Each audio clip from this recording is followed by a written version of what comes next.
Um ótimo sábado para vocês, que vocês tenham um ótimo final de semana. Mais uma edição do Palmeiras do Futuro. Já começo pedindo desculpas a vocês, que às vezes não são todos os sábados que eu consigo entregar um produto, porque são pautas que eu julgo relevantes, e para ter pessoas relevantes aqui no canal, isso leva um certo tempo. A gente tem que organizar as pautas, conversar com as pessoas, tem agendas que têm que ser conciliadas. Por isso, digo a vocês que o projeto Palmeiras do Futuro vai continuar, sempre, vai continuar. Daqui para frente nós vamos seguir e, sempre que for possível, vamos trazer temas relevantes aqui no canal. Lembrando que este vídeo tem o apoio fundamental do OneFootball. O OneFootball é o melhor aplicativo de futebol do planeta. O link está aqui na descrição. Tem tudo sobre a Sociedade Esportiva Palmeiras, o que você quiser encontrar aqui no OneFootball sobre o Palmeiras, basta você clicar no link que está aqui na descrição ou coloque o seu celular nesta bolacha de chope que está aqui ao meu lado, que também você será direcionado para o OneFootball. Eu busquei palavras para apresentar o meu convidado de hoje, mas é difícil rotulá-lo, é difícil achar algo que seja pleno para definir o nosso convidado. Você sabe, pelo título, que vamos falar da neurociência. E eu procurando, achei uma manchete muito legal. Miguel Nicoleles, o homem das múltiplas conexões. E é com ele que nós vamos conversar hoje, falar um pouquinho sobre o Palmeiras do futuro. Como vai, professor Miguel Nicoleles? Um prazer tê-lo aqui no canal. Paulo, muito obrigado pelo convite. Prazer é todo meu. Grande honra poder conversar com você. Depois de alguns anos assistindo seus comentários e vendo o seu canal depois dos jogos do Palmeiras, é um prazer estar aqui. Muito bem. E quem está sempre conosco é o Eduardo Quevedo, você já conhece aqui no canal. Ele é apoiador do canal, participa com a gente do canal e das pautas do Palmeiras do futuro. Eduardo, tudo bem? Boa noite, Massa. Boa noite especial, professor Miguel Nicoleles. Eu tive o prazer de conhecer o professor, e talvez ele não se lembre, há mais de 10 anos, quando o projeto dos Eternos Palestrinos iniciaram os primeiros passos, lá no final da primeira década desse século, quando o professor Beluso encaminhou um projeto lá dos Sócios Remidos, e de lá para cá, a admiração pelo professor só cresce. E vamos falar de Palmeiras, e vamos falar desse tema que tem uma relevância e acho que tem uma conexão muito grande com o atual momento que o Palmeiras vive, Massa. Muito bem. O professor Miguel Nicoleles é neurocientista. Ele é uma referência mundial no tema da neurociência, desenvolveu carreira estudando nos Estados Unidos, mas a nossa maior conexão com ele, sem dúvida, por ignorância nossa, minha e do Eduardo, e talvez de quem está nos assistindo, que não somos especialistas em neurociência. Pelo contrário, maltratei muito meus neurônios quando eu era jovem, mas a conexão que temos é este boné que ele veste, este fundo que aqui está no meu estúdio, e o fato dele ter subido no telhado da casa dele, nos Estados Unidos, para desesperadamente conseguir as coordenadas do satélite para poder assistir um jogo do Palmeiras num tempo em que o jornal demorava para chegar, em que um telefonema custava um rim. Eram outros tempos, né, professor Nicoleles? Agora, conta só essa passagem que o senhor subiu no telhado lá para poder convencer a moça do Grupo Globo, né, para poder assistir o jogo do Palmeiras. Não, aquela foi uma das maiores loucuras da minha vida, eu acho, porque o Palmeiras ia jogar a final do Rio-São Paulo com o Vasco, né? Aquele famoso jogo dos 4-0, não aquela virada do Vasco, mas os 4-0 que o Pena fez um gol. E eu tinha convidado todo o meu laboratório, tinha falado desse jogo a semana inteira, né? Tinha gente do mundo inteiro, e eu só esqueci do pequeno detalhe que era como que nós íamos ver o jogo, né? E eu descobri que a Globo Internacional estava funcionando experimentalmente em Nova York. E aí eu descobri o telefone da Globo Internacional, e eu tinha uma antena parabólica, uma que eu usava para televisão lá, americana, DirecTV, que era o que tinha na época, E eu tinha uma outra antena parabólica para outros projetos que eu fazia, de rádio amador e outras loucuras que eu fiz na minha vida, né? Aí eu falei, bom, eu tenho que ter uma forma dramática de convencer, porque eu liguei para lá e eles falaram, não, o sinal é só para Nova York, é experimental, não pode ser, você não pode assinar da Carolina do Norte, né? Ficar em lugar nenhum aí nos Estados Unidos, não. Liguei a primeira vez. Na segunda eu liguei, veja, eu sou cientista, sou da Duke University, estou dando aqui para você todas as coordenadas onde eu moro, se você me passar as coordenadas do satélite, eu sei como lidar com a antena parabólica, e ligo aqui no sinal de vocês e pago o que for, você me cobra o que você quiser, eu estou assinando para a vida aqui, né?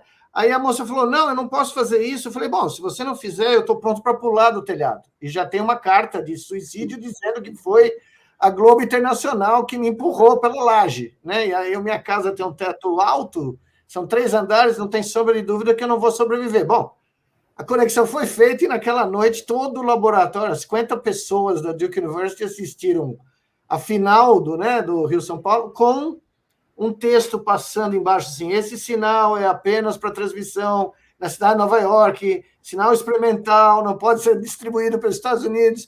E os meus alunos olhavam para mim e falaram, o que você fez? Eu falei, não, é melhor vocês não saberem. Pois é. Eduardo Quevedo, diante da nossa ignorância, com todo o respeito e o cuidado e carinho que tem por você, no máximo, não sei se você já passou por isso, mas ficávamos lá em casa, na casa do meu avô, com aquela antena, né, com aquele caibro enorme, com aquela antena costela de boi. Aí, mais para lá, aí, para agora dá para ver, não mexe mais. Mas o professor Nicoleles foi lá e pegou as coordenadas do satélite. Eu não saberia o que fazer com elas, mas estava nas mãos certas. Eu não quero enganar vocês. Eu, professor Nicoleles e o Eduardo Quevedo, estamos gravando. Nós gravamos na quarta-feira essa conversa. Por isso, eu dei boa tarde, o Quevedo deu boa noite. Ninguém está louco.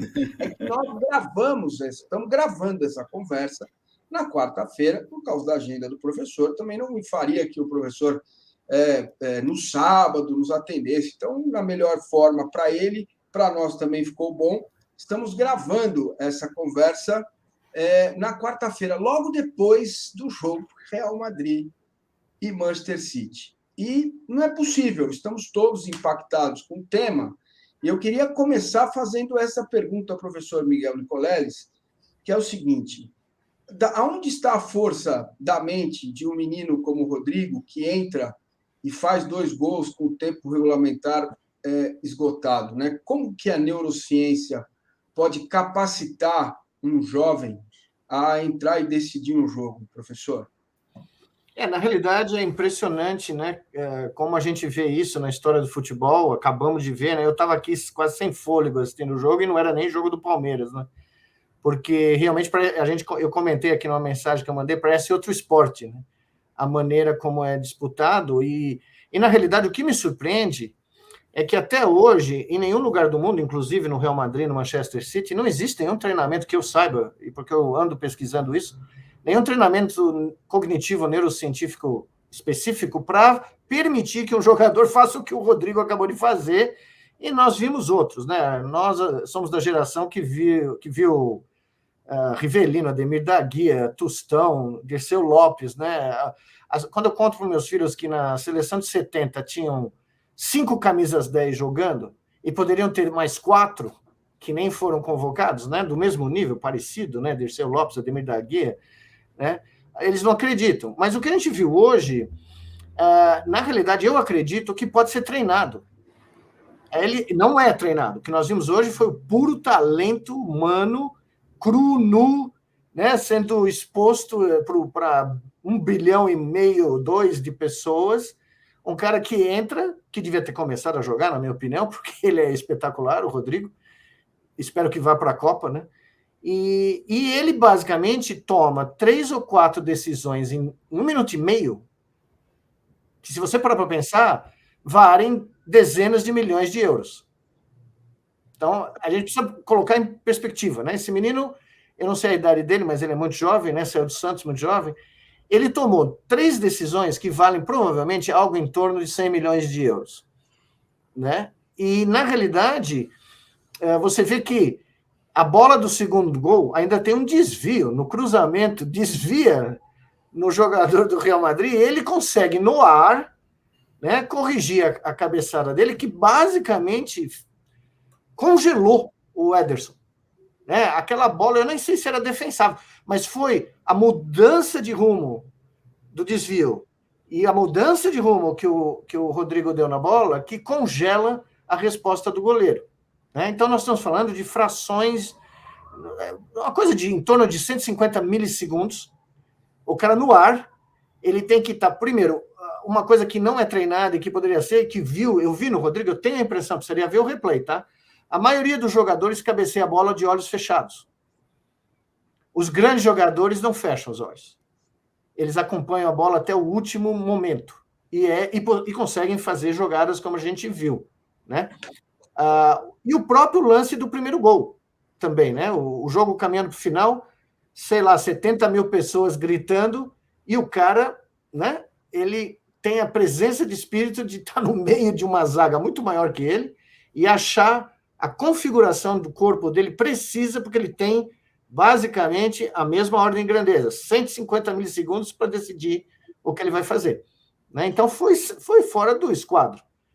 Esses 2 gols foram água. E, por outro lado, se você me permite só completar, nós vimos o Manchester City perder 2 gols feitos. Né? Com o moço da tiara lá, o Grealish, que vale 150 milhões de euros só na Europa, né? Porque aquele era a reserva do Dudu. Né? Ele perdeu 2 gols feitos. Né? E veja, a primeira jogada foi muito bonita, inclusive. Carregou a bola, né? Mas a decisão final é o que eu chamo do futebol de videogame de hoje em dia. Eu garanto para você que os jogadores dos anos 70 não perdiam um gol daqueles, porque eles iam chegar naquele último, né, respiro e encher o pé. Eles iam dar um toquinho para fazer por cima, bonitinho. Eles iam fazer, né? O Edu Bala não perdia aquele gol. Né? César Maluco não perderia também. Jamais. Não, nossa, o César foi o primeiro que eu vi um gol na minha vida na final acho que era do quê? A Taça do Brasil, em 67.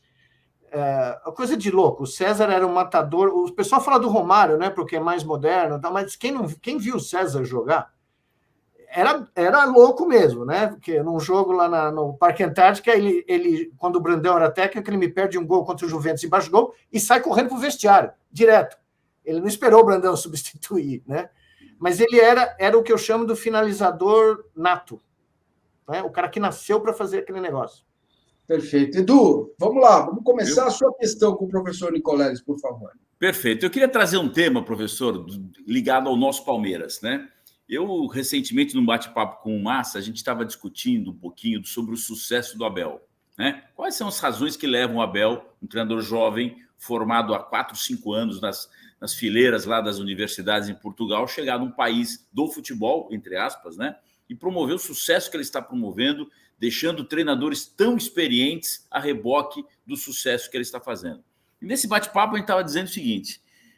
na minha visão, e aí o Massa ele estava concordando, a gente estava debatendo o assunto, eu acho que as comissões técnicas modernas hoje, elas lidam com um conjunto tão grande de informações para tomar decisão, seja no campo da ciência do esporte, né, da parte das valências técnicas, da parte de saúde e da parte mental, né, da parte psicológica do desempenho do atleta.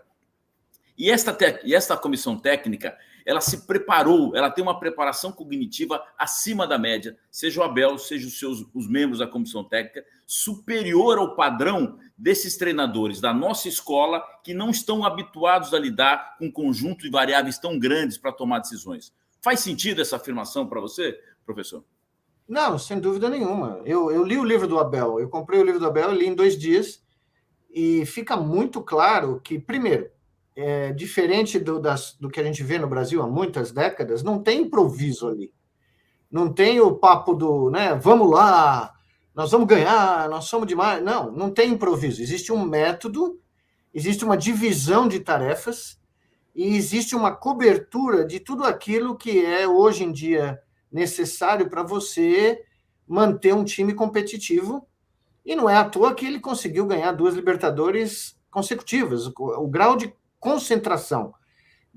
Porque, veja, você está lidando com profissionais, jogadores de futebol, que não têm, normalmente, a habilidade de manter foco e de manter a concentração por grandes períodos de tempo. Né? Eu, quando fui falar com o Filipão no Palmeiras, e a propósito, Eduardo, eu fui um dos primeiros dos palestrinos daquele projeto Professor Beluso, eu virei sócio remido no primeiro dia com o professor lá, com o professor Beluso. Mas então, os jogadores brasileiros, eu fui falar com o Filipão 10 anos atrás do Palmeiras, falei, Filipão, precisa ter uma escola no Palmeiras. Nós precisamos ter uma escola de altíssimo nível, porque não adianta você querer ter um atleta de altíssimo nível que vai ter que tomar decisões em frações de segundo que não tem um amadurecimento cognitivo, que não adquiriu um grau de maturidade intelectual suficiente para saber que ele está impedido, ele não encosta na bola, ele deixa a bola entrar. O que nós vimos com o Wesley fazer, eu fico até com pena do moço, porque é um moço jovem, né, um cara talentoso e tal, mas a coisa, mesmo num sistema tão abrangente como o do Abel, a falta da maturidade precoce, ou da maturidade que você espera de um atleta de alta performance, mesmo você tendo 20 anos, 21 anos, não é suficiente para ele perceber que a bola ia entrar. Ou se, no pior das hipóteses, o Navarro que estava atrás dele não estava impedido. Se ele fica parado, ele se sai do lance, é gol. E o Abel tem toda a razão de ficar pistola, porque nesse jogo não vale nada. Mas se você não treina isso, você não automatiza. E o que o Abel faz, ele na minha opinião, ele primeiro é um cara viciado em trabalho, né? Ele é o workaholic típico, né? Ele tem uma mentalidade de coach americano, na realidade. Coach de futebol americano, coach de basquete americano, que joga todo dia e não pode desligar. Eu fico até preocupado com a saúde do Abel, porque você vê que ele está abatido, né? Ele precisa dormir melhor, precisa relaxar um pouco, né? Porque eu sinto, o meu olhar clínico aqui vê que ele está num processo de desgaste. Mas o que eles fazem, na minha opinião, é cobrir todas as bases, sem improviso. Então não é o Paizão, não é o Joel, que eu adoro o personagem, né? Mas, veja, é um esporte de alta performance profissional, que movimenta centenas de bilhões mundo afora. E ele sabe como é que a sobrevivência dele depende. Eu só acredito que eu falei com outro grupo, o Paulo conhece o pessoal do Pó de Porco lá, que eu estava conversando com eles outro dia, uma meninada muito simpática, que falta um estágio, na minha opinião, que é o treinamento cognitivo, de verdade. Não é psicologia do esporte, é diferente.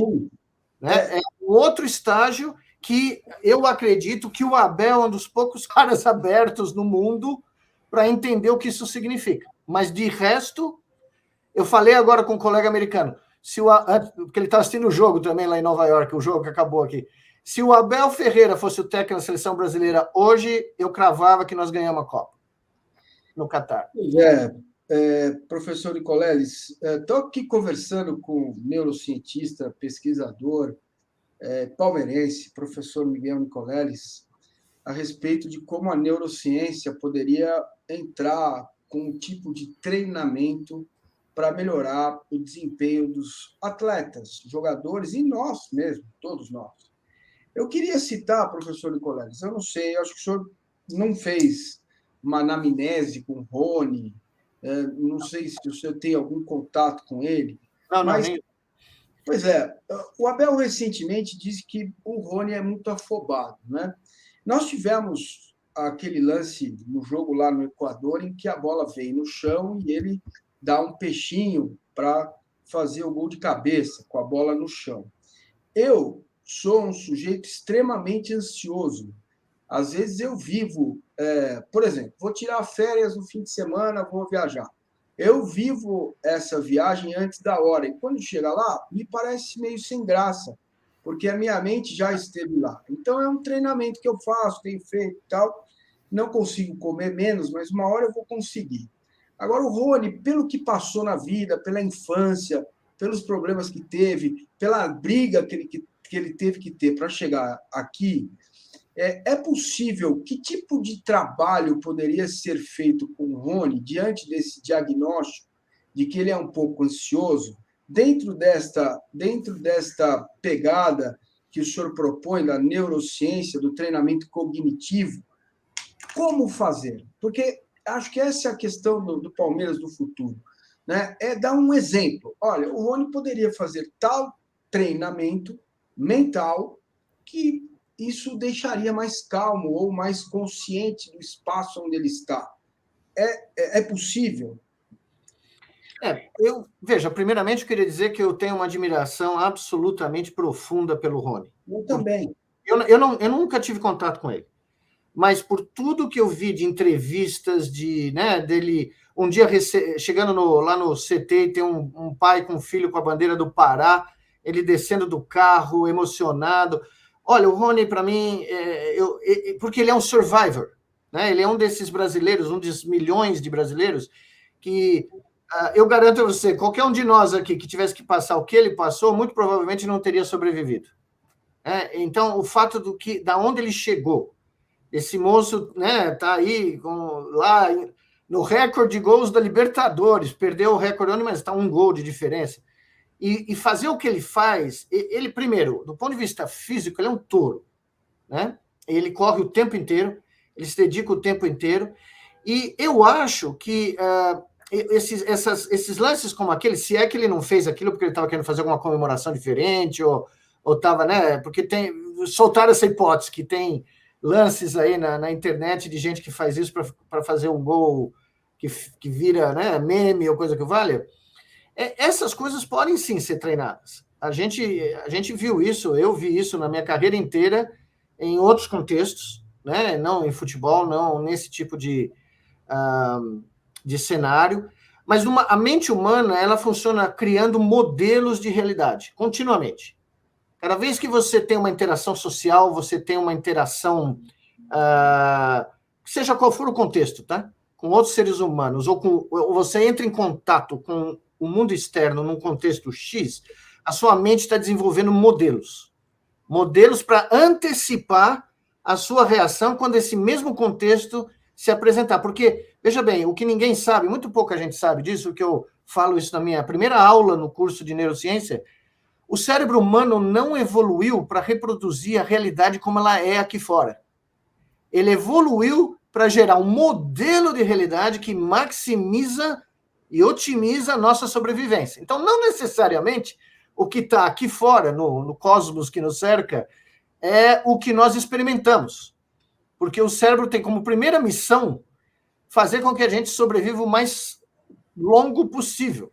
Tá? E isso é treinável. Isso é treinável. É treinável hoje, nós fizemos isso com os nossos pacientes no projeto Andar de Novo, que resultou no chute da abertura da Copa do Mundo, onde você tinha 8 pacientes que não saíam da cadeira de rodas ou da cama há mais de uma década.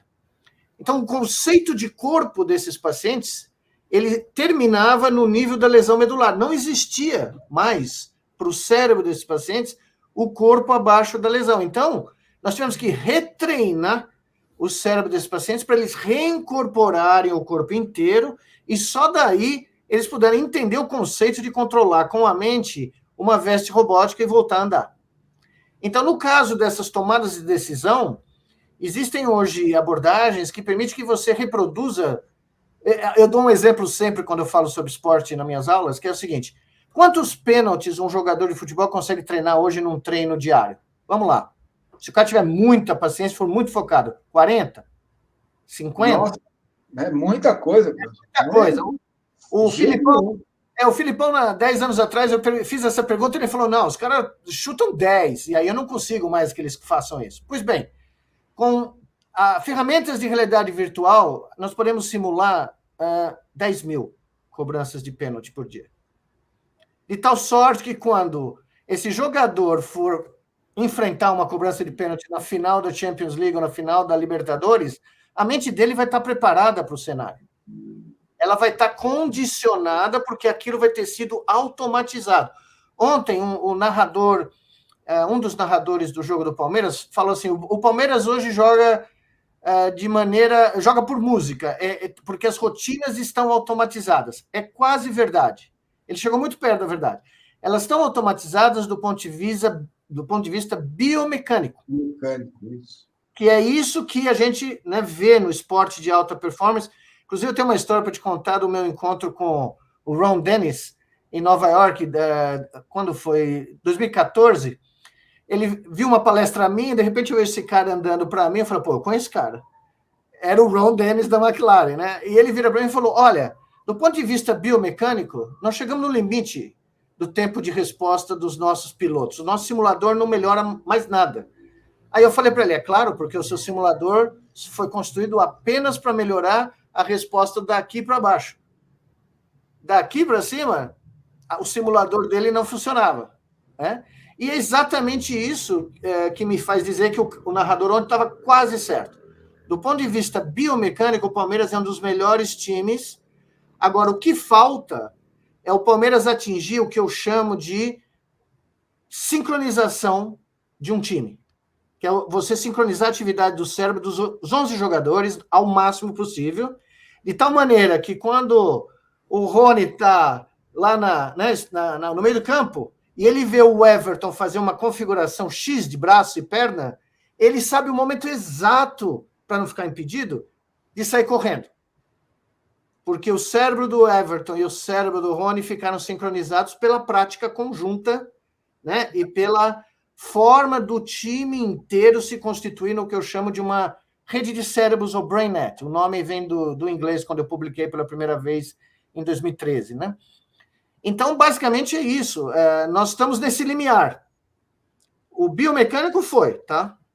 Você não vai ver um recorde mundial dos 100 metros rasos mais baseado apenas na física da biomecânica.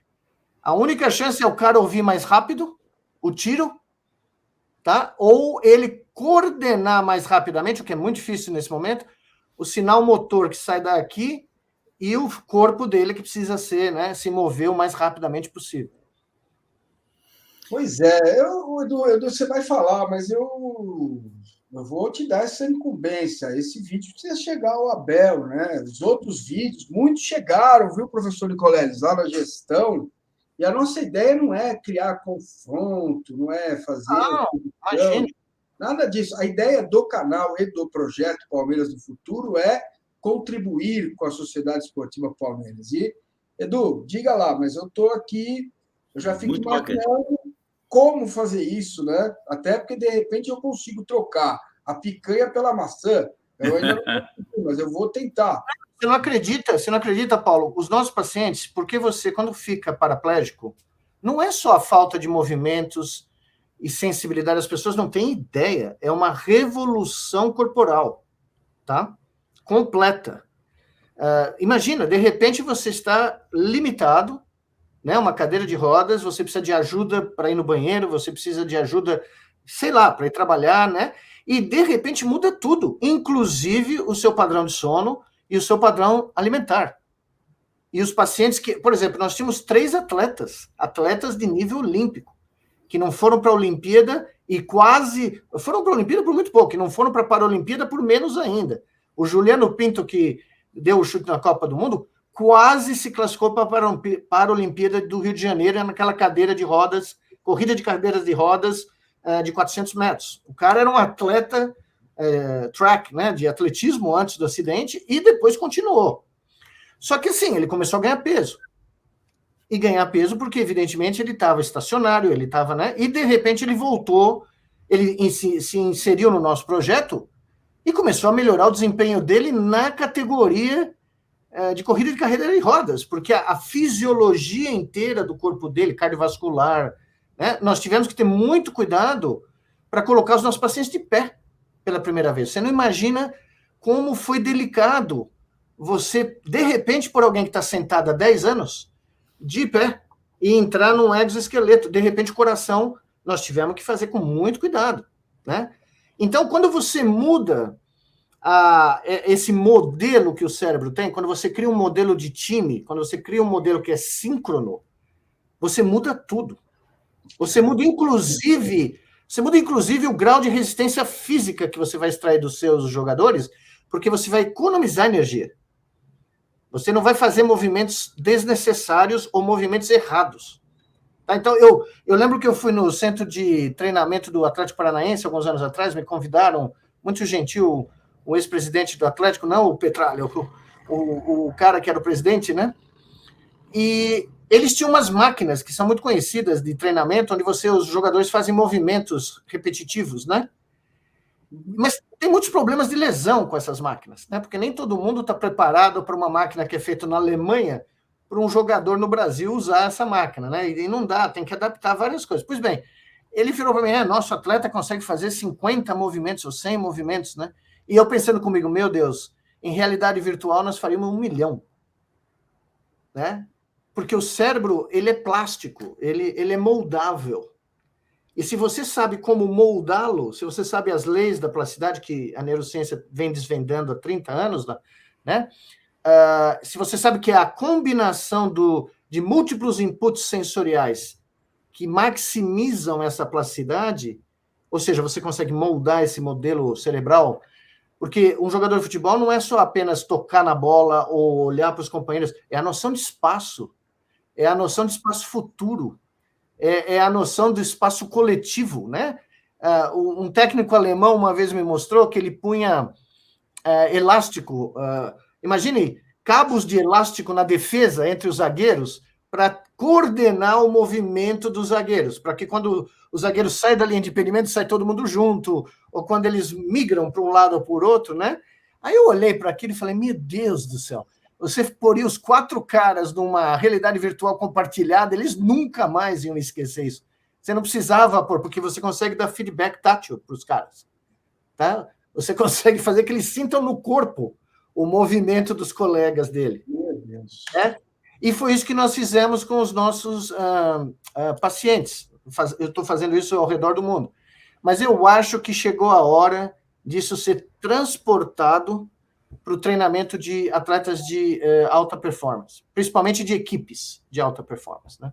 Eu queria voltar num tema, a gente abordou aquela questão da capacidade cognitiva dessa comissão técnica de hoje, do Palmeiras, mais moderna, de lidar com muitas variáveis. Eu queria transportar esse raciocínio para os jogadores, que é um ponto que você comentou agora.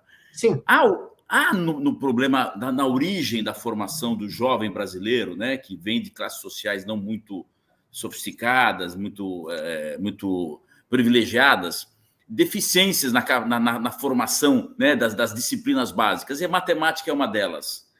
Esses jovens que chegam para o futebol com essa deficiência de banco de escola, por não ter desenvolvido essa disciplina, o trabalho é dobrado, ou seja, o clube deveria investir um pouco mais na formação dessas disciplinas mínimas para poder dar esse salto para a neurociência? Como é que o Palmeiras deveria trabalhar, por exemplo, as categorias de base nesse momento? Foi exatamente a proposta que eu fiz para o Filipão 10 anos atrás. O Palmeiras tem que ter a sua escola. Os jogadores da base do Palmeiras deviam estudar no Palmeiras. Porque, vou te dar um conceito simples, totalmente absurdo. Qual é a palavra que você mais ouve um jogador de futebol falar sobre a dinâmica do jogo? Facão. O que é facão? É a hipotenusa de Pitágoras. Tá? O facão nada mais é do que a hipotenusa do triângulo de Pitágoras. Tá? Que não é de Pitágoras, by the way, é dos babilônios.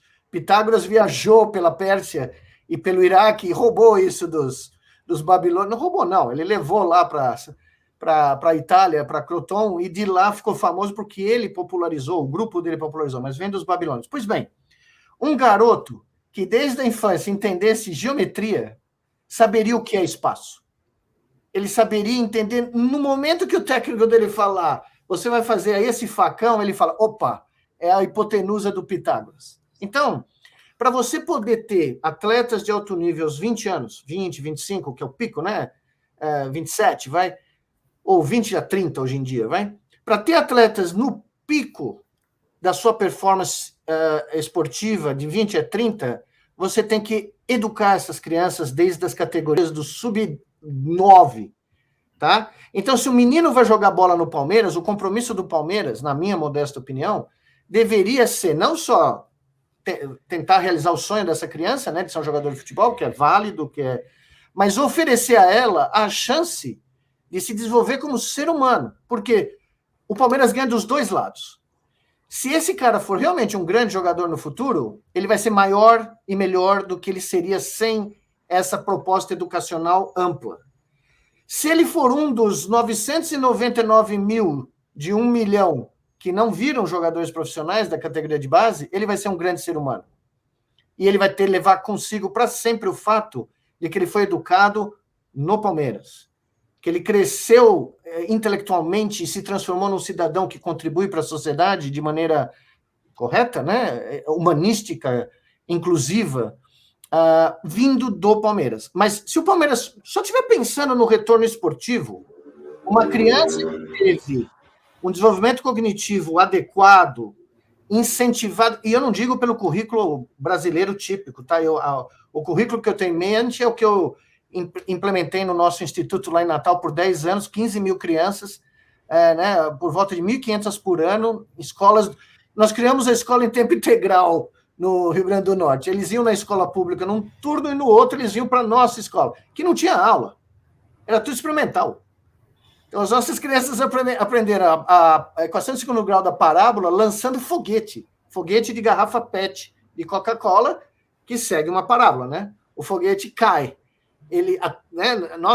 Nós podemos pôr a equação na lousa, como nós três aqui aprendemos, e vamos demorar meses para entender que diabo é aquele x ao quadrado, mais não sei o quê.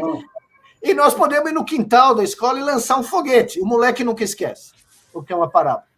Então, se você tiver essa educação que amplia os horizontes cognitivos, a noção de espaço, noção de tempo, noção de trabalho em equipe, a solidariedade de um time, ou seja, eu garanto para você, se o Wesley tivesse crescido num ambiente intelectual desses, ele não punha o pé naquela bola. Tá? É o que acontece no Bayern, a propósito. Tá? As categorias de base do Bayern têm um apoio, por exemplo, muito maior do que qualquer coisa que a gente conhece no Brasil. Então, pode ser feito, e eu, como palmeirense, adoraria que o Palmeiras fosse pioneiro, porque se sem isso ninguém ganha da gente, com isso ninguém ganha nunca mais. Pois é, professor, eu obviamente, dentro do meu pequeno espaço, né, eu estive viajando aí pelo mundo é exagero também, atrás da bola sim, mas para conhecer modelos, né? Eu fiz aqui uma live, um vídeo do Palmeiras do Futuro, falando como seria importante a Fundação Palestra Itália. Porque a Fundação Palestra Itália poderia ter este mote, este modelo de educação, né? Que serviria ao mesmo tempo para formar as pessoas, porque é simples, um homem mais simples como eu, sem tanta formação na ciência, eu percebo, quando você trata bem o filho de alguém, aquela mãe jamais vai te esquecer. E aquela família estará sempre com você. E ela pode torcer para outro time, é outra questão. Mas ela vai estar sempre com você, né? Espiritualmente e também pelo trabalho que está sendo desenvolvido. E espero que o professor Miguel Nicoleles tenha acesso ao Palmeiras, que a senhora Leila Pereira, que é uma mulher inteligente, ligada também nessas questões, que ela possa, de fato, fazer um projeto para que o Palmeiras tenha essa formação. Primeiro, vamos tentar melhorar as decisões dos jogadores e aí a gente vai puxando para uma escola. Eduardo, essa missão é sua, porque o que eu posso fazer é entregar esse vídeo para a coletividade palmeirense. Eu tive oportunidade. Diga, pode responder, professor. Só para contar para o Paulo e para você, Eduardo, essas escolas, nós criamos 2 no Rio Grande do Norte, nas 2 vizinhanças, uma em Natal e uma numa cidade que chama Macaíba, fica a 25 quilômetros, né? Como se fosse Osasco, vamos dizer, o estado dormitório da Grande Natal. Eram nas vizinhanças mais perigosas da região, tá? Quando eu falei para o prefeito lá, a governadora, que eu ia criar essas escolas nesse lugar, elas quase não me deixaram sair do lugar da reunião, porque falaram, mas isso não vai durar uma semana, né? Pois bem, o que nós chegamos lá e fizemos? Nós criamos um programa de pré-natal gratuito, que hoje atende 60 mil mulheres, e se tornou um centro regional, depois, né, de 14 anos de trabalho. Nós criamos um programa que atende gratuitamente o pré-natal das mães das crianças que iriam para as nossas escolas, e dos seus bebês. Ou seja, as mães que não tinham onde ir em Macaíba para fazer pré-natal, hoje têm acesso gratuitamente, é um dos melhores pré-natais que você pode fazer, e que não é muito caro, mas se você fizer direito, você consegue fazer. E as crianças que elas dão à luz, nós não temos uma maternidade ainda, mas a gente segue as crianças na pediatria, tá? Depois que elas nascem. Essas mães se transformaram nas nossas aliadas na vizinhança. Eu andava nas 2 vizinhanças mais perigosas da Grande Natal, com esse protegido. Um boné desse, com a camisa do Palmeiras, de bermuda, ia comprar jornal, ia comprar pão. Nunca ninguém encostou num fio de cabelo, nem meu, nem dos meus professores, nem de ninguém do nosso projeto. Bom, um dia eu estou lá, na saída dos alunos, que eu adorava quando eu vinha para o Brasil, ver, às 5 da tarde, a molecada saindo do nosso, eu chamava do nosso aeroporto, né? Porque no Brasil está cheio de Santos Dumont, só falta aeroporto para os caras decolarem, né? E eu estava lá e as mães esperando, né? Como antigamente, esperando pegar as crianças. Aí eu virei... E o nosso prédio era o único prédio sem janela quebrada, sem grafite, sem nenhuma... nada. Os prédios ao redor pareciam uma zona de guerra. O nosso prédio lá, bonitinho, azul e branco, lindo. Aí eu perguntei para a mãe e falei, a senhora sabe por quê? Esse prédio aqui está intocável, não tem segurança, não tem raio-x, não tem guarda, não tem nada. Ela falou, imagine. A gente sabe na vizinhança o seguinte, quem tocar nesse prédio, a gente toca neles.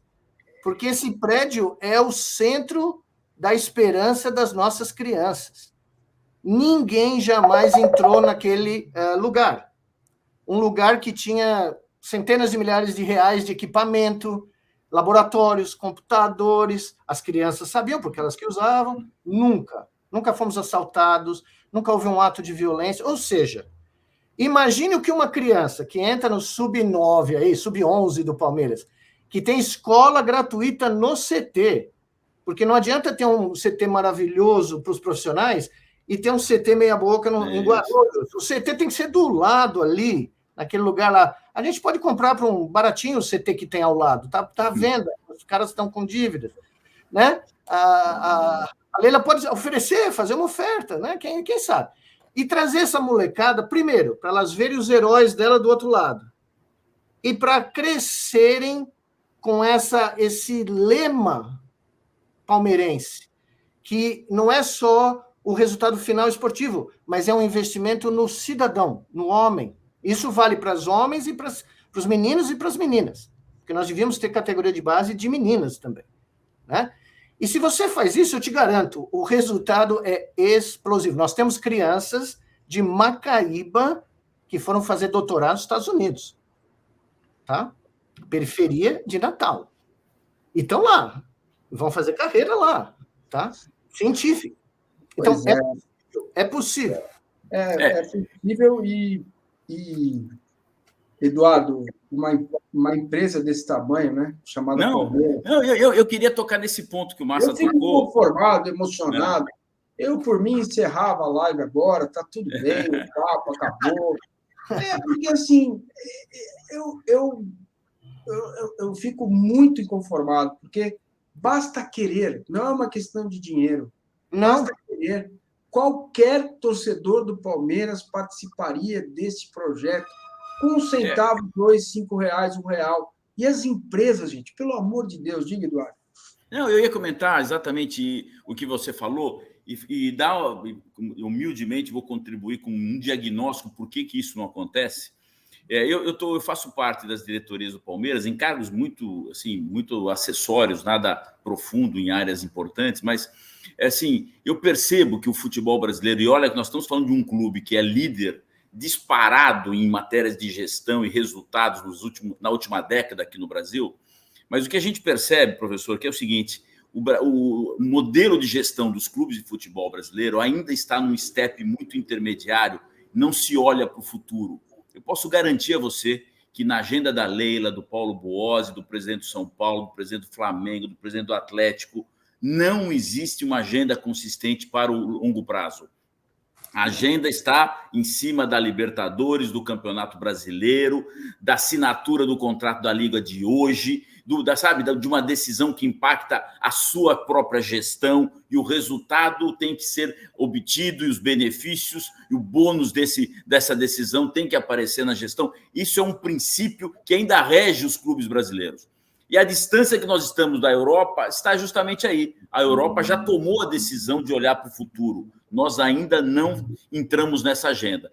somente com esse tipo de exercício que a gente está fazendo aqui, e o Massa está propondo com outros temas, é que nós vamos criar essa cultura e essa sensação da necessidade de se debater o futuro. Eu queria pegar essa agenda aqui e fazer um comentário e propor a sua reflexão, que é o seguinte: voltar para o modelo de gestão, né, das lideranças usarem a neurociência para apoiar e potencializar os resultados. A gente já falou do Abel, o Abel claramente é um técnico, é uma pessoa muito acima da média. Se a gente comparar a formação do Abel com a formação do Felipão, por exemplo, do Luxemburgo, que eram nossos heróis até 10 anos atrás, a gente percebe claramente que há uma distância muito grande dessa realidade e não adianta a gente cultuar esses ídolos. A gente tem que reconhecê-los, mas a gente tem que jogar para frente e tomar decisão em cima de novos profissionais, de novos modelos, né? Novos perfis de pessoas.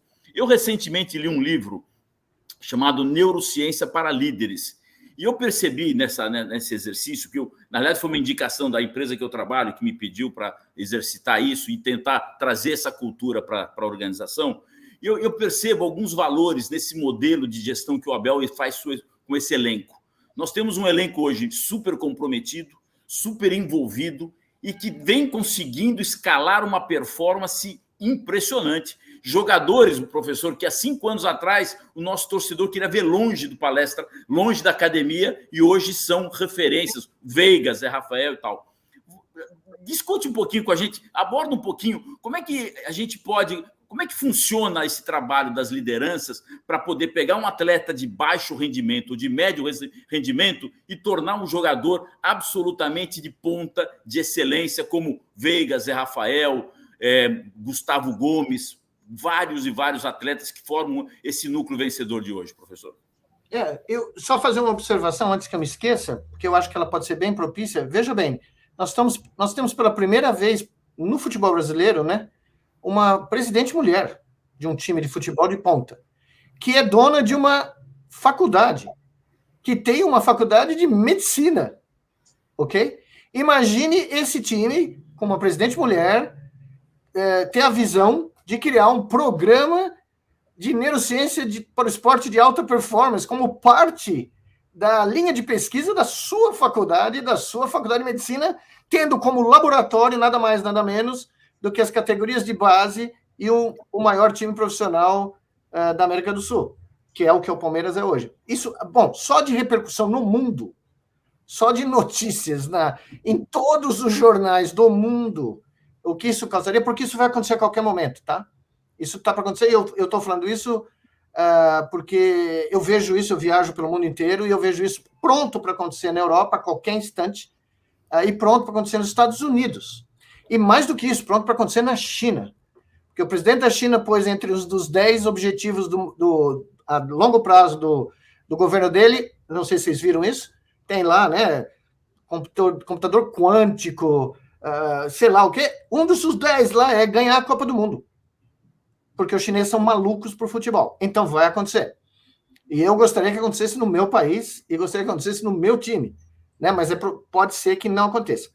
Em relação à sua pergunta, é muito claro o que o Abel e a comissão dele fez com jogadores como Luan, Gustavo Scarpa, Veiga, Zé Rafael, foi primeiro falar o seguinte: eu encaro a bronca, tá? Vocês são jogadores de alto nível, vocês vão jogar no meu time, eu preciso de vocês, eu seguro a onda. Vocês têm respaldo completo, não vai ser um jogo... Veja o que ele está fazendo com a Tuesta, tá? Né? Que acabou de chegar. Ou veja como ele fez com os...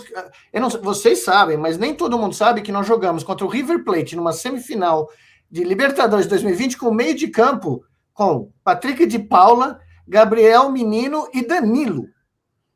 Você precisa ter muita coragem e muita... Né? Você precisa ter o seu time na mão para jogar uma semifinal da Libertadores dessa maneira. Na Argentina, e esse meio-campo jogou na Argentina, exato. Na Avellaneda, né? Não foi no estádio do River, mas jogou lá. Então, o que o Abel faz é o que a gente sabe que todo ser humano precisa. Todo ser humano que tem talento, mas não necessariamente tem um treinamento prévio para resistir a pressões, né? Porque, imagina, ninguém para pensar. Eu vou no estádio, quando eu estou no Brasil, frequentemente... Você está lá no meio de um estádio com 50 mil pessoas gritando no seu ouvido, achando que sabe melhor do que você o que fazer com a bola, ou melhor do que o técnico. Não é qualquer um. Você precisa de um treinamento para encarar esse tipo de pressão. E o Abel, seja por formação acadêmica, seja por ser um ser humano diferenciado, ele e a equipe dele, ele conseguiu reduzir o grau de ansiedade, né, desses jovens, porque são todos muito jovens, e maximizar a performance de cada um deles. E eu acho que isso é um feito impressionante, num curto espaço de tempo, né? Porque o Palmeiras foi para jogar com o Santos na final da Libertadores, não era favorito. Acho que o Paulo caiu aqui. Exato. Eu vou responder para ele que ele está no WhatsApp. Ah, tá. Então, pode seguir, pode seguir. Então, eu acho que... Veja, você entrou na final da Libertadores com o Santos sem ser favorito. Você entrou com a final contra o Flamengo, mas não era favorito de longe. O Flamengo era favorito de todo mundo. E o que o Abel fez foi conseguir fechar, lendo o livro dele, dá para ver claramente, né?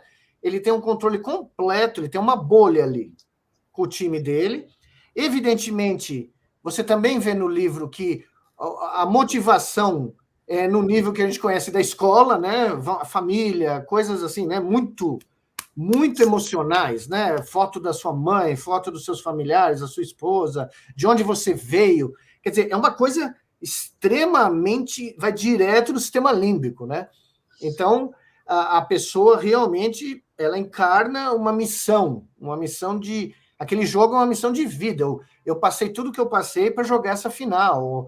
Né? Eu vim lá do Pará, passei fome, cheguei em São Paulo, sou titular de um dos maiores times do mundo, né? O caso do Rony, que novamente eu gostaria que a torcida do Palmeiras abraçasse esse rapaz, né? Porque é um exemplo de vida que me emociona toda vez que eu vejo ele correndo em campo. Mesmo quando ele perde esses gols malucos e eu fico doido, mas eu sempre lembro, meu Deus, este é o Rony, é um sobrevivente brasileiro, né? Agora, eu acredito, com tudo isso que nós estamos falando, se você começasse mais cedo, e se você começasse com as propostas que nós discutimos, nós nem precisaríamos apelar para coisas tão límbicas, tão assim no nervo, tá? Porque a maturidade emocional e a maturidade cognitiva desses atletas seria ainda maior. Seria mais intuitiva, né? Provavelmente. Não, eles estariam acostumados desde o dente de leite, tá? A entender o que é um jogo de futebol. Porque um jogo de futebol é muito mais, o Abel fala muito bem isso. Um jogo de futebol é muito mais do que a definição das regras da FIFA do que é o jogo. Ela envolve conceitos cognitivos extremamente complexos. Só a noção do seu espaço extrapessoal, tá? Que é uma das coisas mais fenomenais que o cérebro humano gerou, né, no seu processo evolutivo, a noção de ocupar e defender espaço, que é treinável, diga-se de passagem, é um dos aspectos mais fundamentais do futebol. E quantas vezes nós ouvimos? Quando o Coutinho, em 78, vocês devem lembrar, veio com overlapping, lembra disso? Ponto futuro. Olha, eu não gostava do Coutinho, acho que nós perdemos a Copa por causa dele, mas era revolucionário o que ele estava falando. O ponto futuro é o Abel falando de defender e ocupar o espaço. Né? Pois é, professor, dentro dessa... A gente, infelizmente, está caminhando para o final. Eu gostaria muito que o senhor voltasse aqui no canal, mas para uma live. Mas eu queria, antes de você fechar, ter um ponto adicional com o professor. Pode lá, vai lá. Então, só responder, Eduardo. Então, falar, Paulo, a hora que você quiser, porque o meu sonho de vida é comentar jogo do Palmeiras, tá? Pô, que maravilha. Já tá... Mas, o professor, eu tenho um ponto que eu também venho debatendo com Massa aqui nas nossas conversas, que eu acho que o Abel enfrenta agora um novo desafio. Porque o primeiro desafio dele foi chegar do nada, ele não era relevante, não tinha história, foi massacrado por nós, por parte da nossa comunidade palmeirense, pela imprensa, pelo ecossistema do futebol, e venceu. Só que agora ele tomou o desafio de renovar um contrato por mais 30 meses. Ele vai ficar com a gente 4 anos.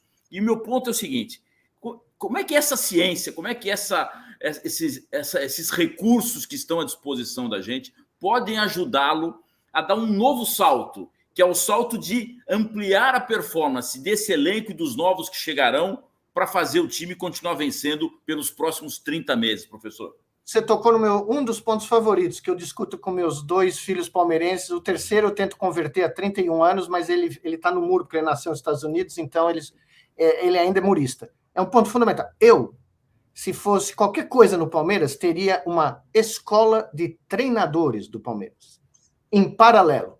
E poria um cara com talento jovem, qualquer cara, contrata aí um cara que é jovem de talento, eu poria do lado do Abel amanhã. E ficaria os próximos 30 meses, porque o Abel não vai ficar aqui. O Abel vai dirigir um time grande da Inglaterra ou uma seleção. Eu disse hoje aqui para o meu amigo americano, vou repetir a minha conversa privada do WhatsApp. Se o Abel fosse técnico da seleção brasileira hoje, eu cravava a Copa do Mundo para o Brasil, porque o talento dessa geração que nós temos é inegável, tá? Nós só precisamos ter um técnico do século XXI, tá? Agora, nós tínhamos que preparar essa transição e criar uma escola de comissão técnica no Palmeiras também. Pegar alguém de talento e começar a rastrear o Abel e a comissão técnica dele desde já. Porque na hora que eles forem embora, é aquele negócio, quando você vai lá em Paris e come no Maxim's, fica difícil ir no Pizza Hut depois. Tá? Fica bem difícil. Então, se você terminar esse período de excelência, que pode ser... Eu falo para os meus filhos, vocês estão tendo... Eu vi a primeira academia e a segunda. Eu vi o final da primeira, começo da segunda. Considero a de 92 a 2001 a terceira, porque tivemos times fora do escola. Essa é a quarta. Nós estamos testemunhando a quarta academia. E ela poderia, diferente das outras, não ser passageira. É isso. Ela poderia ser o passo quântico para perenizar o domínio palmeirense do futebol brasileiro. E para isso, você tinha que sugar cada segundo do Abel. Por exemplo, eu sei que pode soar loucura. Eu chegaria e falava, Barbieri, você quer ser o próximo técnico do Palmeiras?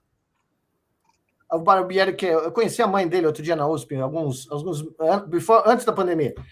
Você quer ser o técnico do Palmeiras quando o Abel for embora? Vem para cá. Você vai ser o assistente do nosso querido Abel até ele ir embora. Quando ele for embora, se assume. Mas tá? Professor, eu queria estender e voltar no ponto. Caso ele fique os 30 meses do contrato, ele vai ficar, eu acho que ele vai ficar. Também acho. Como é que ele deve desenvolver o seu trabalho a partir de agora para buscar excelência máxima por um período tão longo? Por exemplo, como faz o Roger Federer, que por 20 anos foi o melhor do mundo, assim como o Rafael Nadal, que não perderam essa competitividade. A missão, nesse instante, do Abel, além de ganhar, porque ele tem que ganhar pela profissão, né, por todas as demandas, é perenizar os processos de excelência que ele criou. Tá? Ele é o Ferguson do Palmeiras. Tá? Se o Palmeiras olhar para ele como Alex Ferguson e falar, ok, primeiro, se você quiser ficar aqui o resto da vida, o que você quiser, a Avenida Matarazzo é sua, tá? Mas se ele não quiser ficar, porque eu acho que talvez ele nem queira ficar depois dos 30 meses, porque é tanta intensidade que ele põe nesse barato, que talvez ele queira outro tipo de cargo de ele já falou que vai descansar um ano, né, professor? Isso, ele vai precisar. Mas o que a missão do Abel, além de ganhar o tricampeonato seguido, porque daí acabou, aí ele é o maior de todos, na minha opinião, né? É perenizar os processos de excelência e criar um patamar que nenhum palmeirense, dentro da diretoria, dentro do clube ou fora, vai aceitar que seja menor.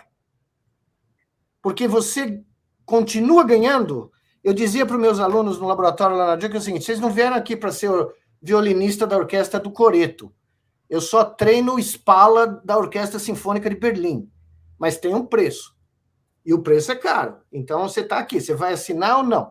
Mas você tem que entender. Não estou treinando aqui você para tocar a viola no Coreto. Estou treinando você para ser o primeiro Spala, primeiro violonista da Orquestra Sinfônica de Berlim. E quem assinou, virou. Está lá na Princeton, está lá em Berkeley, estão todos espalhados pelo mundo. Mas tem um preço isso. O mais difícil é você encontrar um maestro. Nós encontramos, sem querer. Foi um tiro no escuro que deu certo. O que nós não podemos deixar é o maestro ir embora sem ele perenizar a sua sinfonia. E se o Palmeiras fizer isso, não tem para ninguém.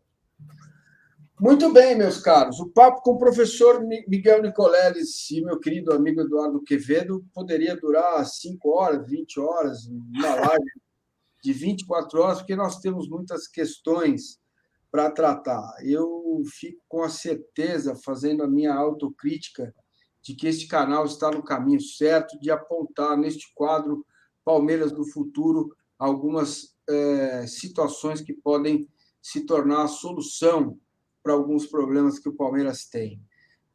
Professor Miguel Ângelo Laporta Nicoleles, eu gostaria primeiro de agradecer a sua presença, gostaria de dizer que eu já ouvi, já o cumprimentei na cabine da Rádio Globo CBN, que eu sei da sua amizade com Oscar Ulisses, com o qual eu trabalhei também durante 20 anos.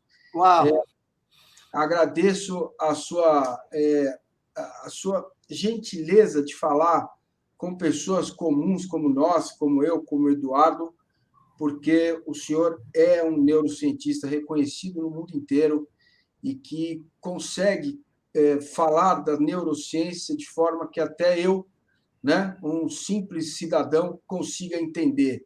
Esse que é o grande segredo, porque tem um vídeo circulando por aí de uma menina que fala assim: a matemática é um negócio tão legal, tão simples, né? 2 mais 2 é 4, 4 mais 4 é 8. Aí chegou um cara e colocou letra na matemática. Aí complicou tudo. E parabéns que você consegue falar sobre neurociência. Ficou muito claro o que pode ser feito, ficou absolutamente claro o que deve ser feito dentro da Sociedade Esportiva Palmeiras, mas esse é o meu limite e a minha missão, trazê-los aqui, dar voz para que vocês possam falar sobre o tema. Professor Miguel Nicoleles, muito obrigado, um grande abraço e volte para uma live, porque agora a narrativa das pessoas é a seguinte: o Abel não gosta da base, eu lido com isso todo dia. Muito obrigado, Paulo, muito obrigado, Eduardo, um prazer.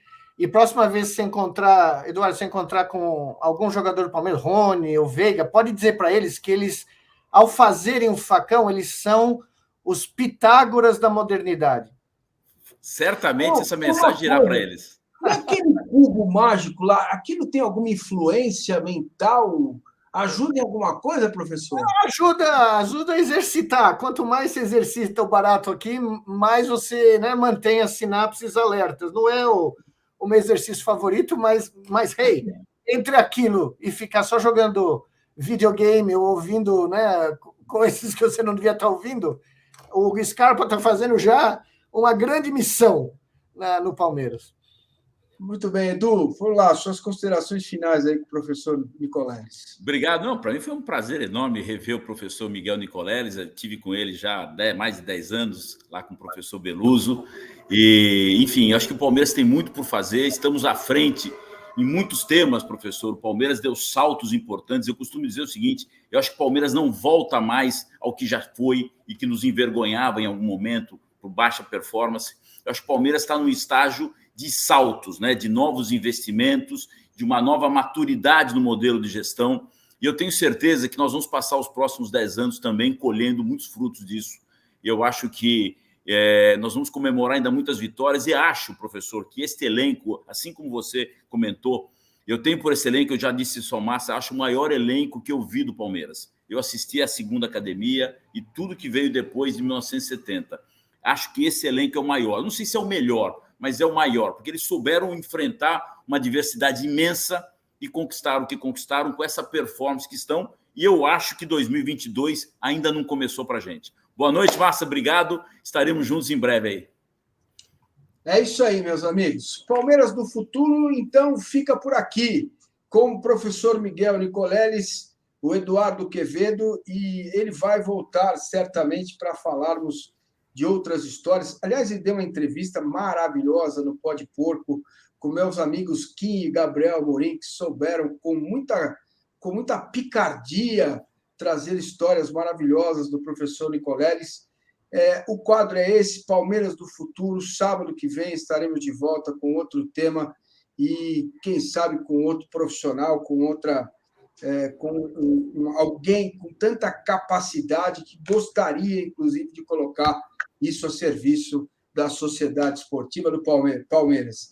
É isso aí, Palmeiras do futuro. A gente volta na nossa programação normal. Amanhã tem pré-jogo, intervalo, pós-jogo. Segunda-feira, Palmeiras, 1, 2, 3, 4, toda a programação da semana. Todo dia aqui nesse canal tem Palmeiras, na hora do almoço e à noite.